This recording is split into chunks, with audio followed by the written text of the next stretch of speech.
Hello and welcome to Scithmatics. मैं हूँ रितु गुप्ता और आज हम यहाँ स्टार्ट कर रहे हैं क्लास 10th केमिस्ट्री एनसीईआरटी का chapter 3 metals and non metals, जिसमें आज के लेक्चर में हम बात करने वाले हैं मेटल्स और नॉन मेटल्स की फिजिकल प्रॉपर्टीज़ के बारे में। ठीक है, तो हमें क्या पता है कि अब तक हमारे पास कुल मिलाकर 118 एलिमेंट्स हैं जिनके बारे में हम जानते हैं, जिसमें से ज़्यादातर एलिमेंट्स तो हमें नेचर में मिले और कुछ एलिमेंट्स ऐसे भी हैं जो हमने खुद से बनाए हुए हैं, मैन मेड है। इन 118 एलिमेंट्स में से 95 ऐसे हैं जिन्हें हम मेटल्स बोलते हैं, 17 ऐसे हैं जिन्हें हम नॉन मेटल्स बोलते हैं और 6 ऐसे हैं जिन्हें हम बोलते हैं मेटेलॉइड्स। तो ये जो मेटल्स हैं हमने अपने आसपास बहुत सारे देखे हुए हैं, जैसे कॉपर, जिंक, आयरन और गोल्ड, सिल्वर। ये सब क्या है? टिन। ये सब क्या है? ये सब हमने मेटल्स इस कैटेगरी में कैटेगराइज किए हुए हैं। और नॉन मेटल्स जैसे ये भी हमारे चारों तरफ हमने बहुत देखे हुए हैं, जैसे ऑक्सीजन है, नाइट्रोजन है, सल्फर है, फॉस्फोरस है और जैसे नियॉन है, हीलियम है। ये सब क्या है? ये सब नॉन मेटल्स हैं। ठीक है, तो आज के इस लेक्चर में हम बात करेंगे कि मेटल्स और नॉन मेटल्स में हम उनकी फिजिकल प्रॉपर्टीज़ के बेसिस पर किस तरह से उन्हें डिस्टिंग्विश कर सकते हैं। ठीक है, मेटेलॉइड्स की अगर हम बात करें तो मेटेलॉइड्स वो एलिमेंट्स हैं जिनकी कुछ प्रॉपर्टीज़ मेटल्स के जैसी होती हैं और कुछ प्रॉपर्टीज़ नॉन मेटल्स के जैसी होती हैं। इसीलिए हम ना उन्हें पूरी तरह मेटल्स की कैटेगरी में रख सकते हैं, ना ही पूरी तरह नॉन मेटल्स की कैटेगरी में रख सकते हैं। जैसे सिलिकन होता है, जर्मेनियम होता है, ये सब क्या है? मेटेलॉइड्स। तो मेटल्स और नॉन मेटल्स पर अगर हम वापस आ जाते हैं और बात करते हैं कि इनमें हम कैसे डिफ्रेंशिएट कर सकते हैं इनकी फिजिकल प्रॉपर्टीज़ के बेसिस पर, तो सबसे पहली हमारी प्रॉपर्टी आती है मेटेलिक लस्टर। लस्टर यानी कि शाइन, चमक। तो जितनी भी मेटेलिक चीज़ें हमने अपने आसपास देखी हैं, जैसे गोल्ड है, सिल्वर है, या इवन आयरन के भी आर्टिकल्स हैं रखे रखे, तो वो डल हो जाते हैं, लेकिन अगर आप उनको पॉलिश करते हैं तो आपको क्या दिखाई देता है कि उनमें एक शाइन आपको दिखाई देती है, उनका जो सरफेस है वो चमकता है। तो मेटल्स में मेटेलिक लस्टर प्रेजेंट होती है, जबकि नॉन मेटल्स में ये एब्सेंट होती है। नॉन मेटल्स में कोई शाइन नहीं होती। सिर्फ एक अकेला नॉन मेटल आयोडीन ऐसा है जिसमें लस्टर यानी शाइन होती है। फिजिकल स्टेट की अगर हम बात करें तो हमें पता भी है मेटल की चीज़ें हमने आसपास जितनी भी देखी हैं, ज़्यादातर सभी कैसी होती हैं? रूम टेम्परेचर पर सॉलिड होती है। रूम टेम्परेचर यानी 20 से 25 डिग्री सेल्सियस के बीच में अगर हम बात करें तो उस पर ये सॉलिड्स रहते हैं, सॉलिड रहते हैं। लेकिन एक ऐसा मेटल है जो रूम टेम्परेचर पर लिक्विड होता है, मरकरी है ना, जो हमारे थर्मामीटर में पाया जाता है। तो सिर्फ एक ही ऐसा मेटल है जो रूम टेम्परेचर पर लिक्विड होता है, मरकरी। बाकी सारे मेटल्स रूम टेम्परेचर पर सॉलिड्स होते हैं। जबकि अगर हम नॉन मेटल्स की बात करें, ऑक्सीजन, नाइट्रोजन और ये सब कैसी हैं? ये सब हैं गैसेस। ठीक है, या सल्फर, फास्फोरस, आयोडीन, इनकी अगर हम बात करें तो ये सब रूम टेम्परेचर पर कैसे हैं? सॉलिड्स हैं। तो ये या तो सॉलिड्स होते हैं या तो गैसेस होती हैं। सिर्फ एक ऐसा नॉन मेटल है जो रूम टेम्परेचर पर लिक्विड फॉर्म में पाया जाता है और वो है ब्रोमीन। हार्डनेस की अगर हम बात करें तो मेटल की चीज़ें आपको पता ही हैं कितनी हार्ड होती हैं। तो लगभग सारे ही मेटल्स हार्ड होते हैं एक्सेप्ट कुछ मेटल्स जैसे लिथियम, सोडियम, पोटेशियम। ये कैसे हैं? ये सॉफ्ट मेटल्स हैं। ये इतने सॉफ्ट हैं कि हम नाइफ से इनको कट कर सकते हैं, वरना ज़्यादातर सभी मेटल्स हार्ड ही होते हैं, उनको आप आसानी से कट नहीं कर सकते। नॉन मेटल्स जनरली हार्ड नहीं होते। एक एक्सेप्शन इसमें क्या है? डायमंड। डायमंड अगर आपको पता होगा तो किसका बना होता है? डायमंड बना होता है कार्बन के एटम्स से। तो कार्बन के एटम्स इसमें डिफरेंट फॉर्म में एक पर्टिकुलर तरह के पैटर्न में अरेंज्ड होते हैं, जिससे कि डायमंड फॉर्म होता है। और डायमंड नेचर में पाए जाने वाला हार्डेस्ट सब्सटेंस है, जबकि ये किसका बना हुआ है? ये बना हुआ है एक नॉन मेटल का, फिर भी ये हार्डेस्ट सब्सटेंस है जो नेचर में हमें मिलता है। उसके अलावा सभी नॉन मेटल्स कैसे होते हैं? वो हार्ड नहीं होते, जबकि जनरली मेटल्स हार्ड होते हैं। डेंसिटी की अगर हम बात करें तो मेटल्स की डेंसिटी, डेंसिटी यानी मास पर यूनिट वॉल्यूम, एक यूनिट वॉल्यूम का मास कितना है, वो कैसी होती है? ज़्यादा होती है। यानी एक छोटी सी वॉल्यूम में अ, बहुत सारा मास होता है। लेकिन इसमें भी एक्सेप्शंस हैं। लिथियम, सोडियम, पोटेशियम, यही मेटल्स जो सॉफ्ट भी होते हैं, इनकी डेंसिटी भी उतनी हाई नहीं होती। नॉन मेटल्स की डेंसिटी लो होती है। मेल्टिंग पॉइंट की अगर हम बात करें, यानी किस टेम्परेचर पर ये मेल्ट हो जाते हैं, लिक्विड से सॉलिड से लिक्विड में चेंज हो जाते हैं, तो मेटल्स का मेल्टिंग पॉइंट भी हाई होता है। इन्हें हमें बहुत हाई टेम्परेचर तक हीट करना पड़ेगा, तब ये कहीं जाकर मेल्ट होंगे। लेकिन यहाँ भी एक्सेप्शंस हैं। कुछ मेटल्स हैं जैसे मरकरी। मरकरी तो हमें पता ही है, जो थर्मामीटर में होता है, रूम टेम्परेचर पर ही वो लिक्विड फॉर्म में एग्जिस्ट करता है, यानी उसका जो मेल्टिंग पॉइंट है वो रूम टेम्परेचर से भी कम है। इसके अलावा दो और मेटल्स हैं, गैलियम और सीजियम। ये रूम टेम्परेचर पर तो सॉलिड होते हैं, लेकिन जैसे ही हम इन्हें अपने पाम पर रखते हैं, अपनी हथेली पर रखते हैं, तो हमारे बॉडी टेम्परेचर तक पहुंचते ही ये मेल्ट हो जाते हैं। तो इनका मेल्टिंग पॉइंट भी इतना कम है कि हमारी बॉडी की हीट से ही ये मेल्ट हो जाते हैं। नॉन मेटल्स का मेल्टिंग पॉइंट जनरली लो होता है, लेकिन इसमें भी एक्सेप्शन है, जैसे डायमंड और ग्रेफाइट। डायमंड जैसे अभी हमने बात की, किसका बना होता है, कार्बन का बना होता है, जो कि एक नॉन मेटल है। इसी तरह ग्रेफाइट भी किसका बना है, ये भी कार्बन का ही बना हुआ है। तो डायमंड में क्या होता है, कार्बन के एटम्स अलग तरह से अरेंज्ड होते हैं, जबकि ग्रेफाइट में कार्बन के एटम्स अलग तरह से अरेंज्ड होते हैं। इनके बारे में भी हम बात करेंगे जब हम कार्बन एड्स कंपाउंड्स चैप्टर पढ़ेंगे, ठीक है। और उसी अरेंजमेंट की वजह से क्या होता है कि इनका स्ट्रक्चर, इनकी जो फिजिकल फॉर्म होती है वो बहुत डिफरेंट होती है एक दूसरे से। बने किसके हैं, दोनों ही कार्बन के एटम्स के बने हुए हैं, लेकिन क्योंकि कार्बन के एटम्स डायमंड में कुछ अलग तरह से अरेंज्ड हैं और ग्रेफाइट में कुछ अलग तरह से अरेंज्ड हैं, तो इनकी फिजिकल कैरेक्टरिस्टिक्स बहुत डिफरेंट हो जाती हैं। तो इन्हें हम क्या बोलते हैं, इन्हें डायमंड और ग्रेफाइट को हम बोलते हैं, ये हैं एलोट्रोप्स ऑफ कार्बन। कार्बन के एलोट्रोप्स हैं, कार्बन से ही बने हैं, लेकिन कार्बन के एटम्स इनमें अलग अलग तरह से अरेंज्ड हैं, जिसकी वजह से इनकी फिजिकल फॉर्म और फिजिकल प्रॉपर्टीज एक दूसरे से बहुत अलग हैं। तो डायमंड तो हार्डेस्ट सब्सटेंस है ही नेचर का, और इसका मेल्टिंग पॉइंट भी बहुत हाई होता है, और ऐसे ग्रेफाइट का मेल्टिंग पॉइंट भी बहुत हाई होता है। जबकि है क्या, ये नॉन मेटल ही है, क्योंकि ये कार्बन के बने हुए हैं। उसके बाद आती है हमारी अगली प्रॉपर्टी, सोनोरिटी। सोनोरिटी यानी अगर हम उसको स्ट्रक करें किसी चीज़ से, तो क्या होगा, हमें एक गूंजती सी आवाज़ सुनाई देगी। मेटल्स को हमें पता है, कोई मेटेलिक चीज़ है हमारे पास, तो उसको आप किसी चीज़ से स्ट्रक करेंगे, जैसे आपकी स्कूल की बेल होती है, तो उसमें क्या होता है, उसको जब हम स्ट्रक करते हैं, या जब स्कूल के पियानिस्ट को स्ट्रक करते हैं, तो क्या होता है, एक हमें गूंजती हुई आवाज़ सुनाई देती है, टन ऐसी आवाज़ सुनाई देती है। तो उन्हें हम बोलते हैं कि मेटल्स कैसे हैं, वो सोनोरस हैं। नॉन मेटल्स को आप अगर स्ट्राइक करें किसी चीज़ से, तो आपको ऐसी कोई गूंजती हुई आवाज़ सुनाई नहीं देगी। तो नॉन मेटल्स कैसे होते हैं, non metals are not sonorous, ये सोनोरस नहीं होते।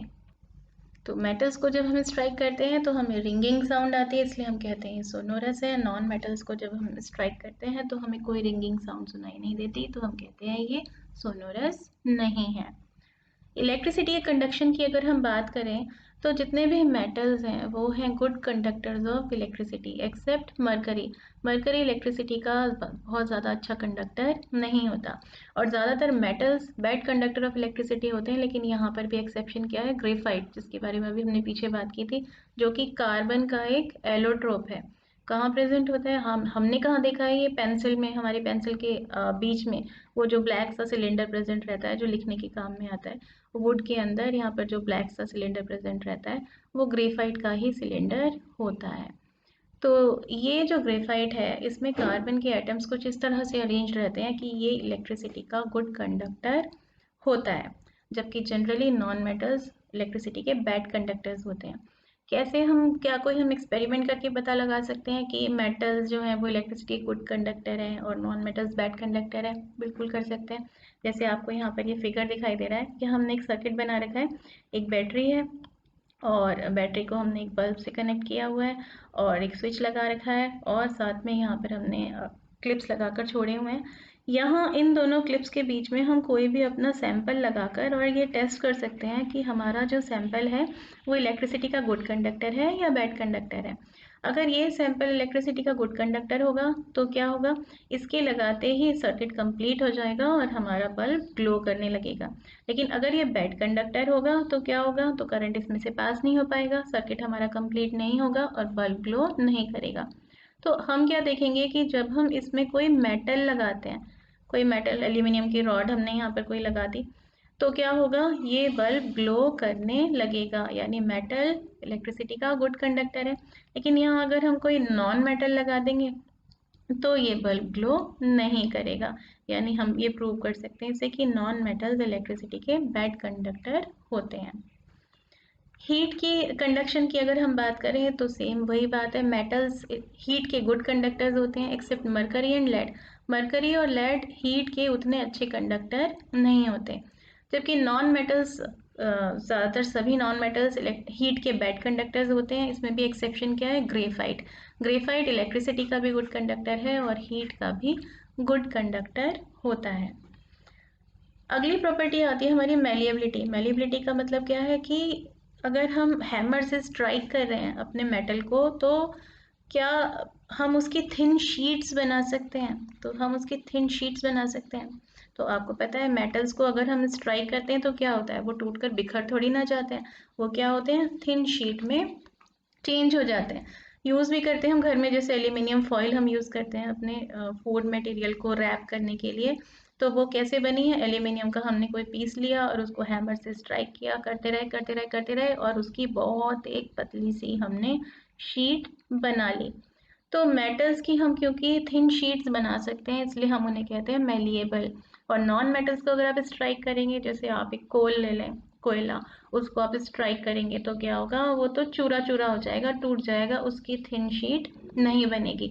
तो नॉन मेटल्स कैसे होते हैं, नॉन मेटल्स नॉट मेलिएबल, ये मेलिएबल नहीं होते, non metals are not malleable. इनको हम स्ट्राइक करके और इनकी थिन शीट्स नहीं बना सकते। डक्टिलिटी इसका मतलब क्या है कि वायर्स में हम क्या इस चीज़ को ड्रॉ कर सकते हैं।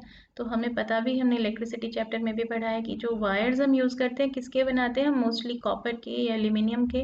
कॉपर एल्यूमिनियम क्या है, ये मेटल्स हैं। तो मेटल्स को खींचकर हम उसके पतले पतले तार बना सकते हैं। इनफैक्ट गोल्ड एक ऐसा मेटल है जो बहुत ज़्यादा डक्टाइल होता है, तो उसके हम बहुत थोड़े से अमाउंट ऑफ गोल्ड के हम बहुत लंबे लंबे तार बना सकते हैं।